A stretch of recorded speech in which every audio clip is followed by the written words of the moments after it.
In an old cartoon, siblings Ronnie and Joanne argue over whose turn it is to fly the kite. In the scuffle, the kite slips away and gets stuck in electric wires. Ronnie attempts to climb the fence, but a wise owl nearby warns him not to, pointing to the danger sign. Joanne, still eager to retrieve the kite, insists on getting it back. The owl advises her to wait for the wind to help instead. In the real world, a grown-up Ronnie gazes out his window. He places a radio next to his bathtub, fills it with water, and plugs the radio into an extension cord. Fully clothed, he steps into the tub and switches the radio on. Through the static, he hears the familiar voice of the wise owl speaking to him. Just then, the doorbell rings. Ronnie gets up to answer. At the door stands Derek Blenken, who mistakes Ronnie for Oliver. Derek mentions that Ronnie did his neighbor's bobtail last year. Derek explains that his daughter accidentally killed her pet rabbit by feeding it chocolate and wants it taxidermied. Ronnie, still distant, replies, "I'm not supposed to talk to strangers." Derek insists, saying he isn't ready to have the conversation with his daughter about the rabbit going to an old farm. After a pause, Ronnie opens the door and silently takes the box from Derek. Ronnie opens the box to reveal the rabbit inside. His drawing room is filled with taxidermied animals. He returns to his bathroom, noticing a feather floating in the water. The cartoon then transitions to young Ronnie and Joanne on a beach. Joanne expresses a desire to enter the sea, prompting their mother to take her for paddling while Ronnie begins constructing sandcastles. A man approaches Ronnie, offering to show him a starfish. Ronnie agrees, but the wise owl appears, advising him not to trust strangers, regardless of how friendly they appear. Ronnie calls out for his mother, who is nowhere to be found. In the present, grown-up Ronnie retrieves knives from his kitchen drawer and proceeds to turn off all the electronics in the house. He places several envelopes into a drawer before brushing his teeth. As he gazes into the mirror, he notices a balloon floating nearby. The cartoon shifts to Joanne's 6th birthday. She receives a doll, a tea set, and a kite. They wait for their mother to light the candles, but Joanne insists on lighting them immediately. She finds matches, and Ronnie lights one. In the present, Ronnie examines his burnt ear in the mirror. He hears the sound of wings fluttering and investigates. Upon opening the door, a bird begins screeching. Alarmed, he descends the stairs. He observes a photograph of a young girl, presumably his sister Joanne. Later, as he prepares to sleep,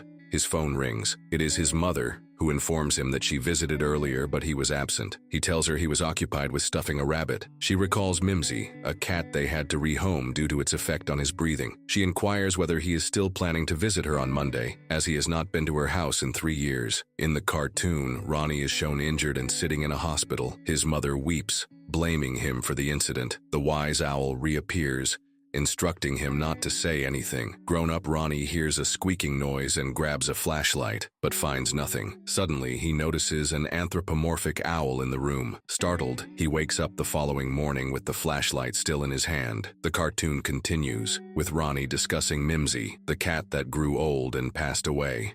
He tells Joanne that the cat is in cat heaven. Joanne wishes she could have kept the cat forever. The wise owl appears again, introducing the concept of taxidermy and teaching Ronnie how to preserve a dead animal. In the present, Ronnie is working on the rabbit when the doorbell rings once more. It is Derek who has returned to retrieve the rabbit. As they have had a change of heart, Derek reveals that he discovered Ronnie is not Oliver and threatens to involve the authorities. Ronnie reluctantly hands over the poorly taxidermied rabbit and shuts the door. Derek shouts as he leaves. The cartoon depicts the entire house engulfed in flames, with the owl observing. Joanne can be heard screaming from within the house. Later, she is buried, and their father tells Ronnie that it should have been him instead of her. In the real world, an elderly man, presumably Oliver, enters the house and finds Ronnie in the bathroom. It is revealed that Oliver is Ronnie's father. Oliver offers him a drink, and Ronnie tells him he shouldn't drink so much. It is revealed that Oliver provided the voice for the Wise Owl cartoons. After the series ended, he did little else and now engages in taxidermy. The house belongs to him, and he finds it amusing that he has never taxidermied an owl. Ronnie informs him that, on Monday, Joanne would have turned 50. Ronnie wonders why Oliver never visited him. Oliver explains that his mother did not want him to, and asserts that Ronnie should not feel guilty, as it was simply an accident. In a flashback, it is revealed that when Joanne wanted to light the candles on her birthday, Oliver was present but passed out from drinking too much. Ronnie attempted to wake him to prevent Joanne from lighting the candles, but Oliver told him to let Joanne do it if she wished. Ronnie tried to intervene, but Oliver chastised him, insisting that he leave leave Joanne alone for her wish. He then took Ronnie upstairs while Joanne lit the candles. In the present, Ronnie forcefully escorts his father upstairs. It is revealed that Oliver told everyone he was returning from the pub when he saw the house on fire. He allowed Ronnie to take the blame, claiming that he had climbed through the window and rescued Ronnie. Oliver justifies this by saying he had a career to protect and that the truth would have tarnished his reputation. In a fit of anger, Ronnie stabs a pillow. Ronnie tells Oliver that he intends to reveal the truth to his mother. Oliver attempts to stop him. The episode concludes with a cartoon of Ronnie walking away from the house, pursued by the wise owl. Please like and subscribe the channel for more videos like these.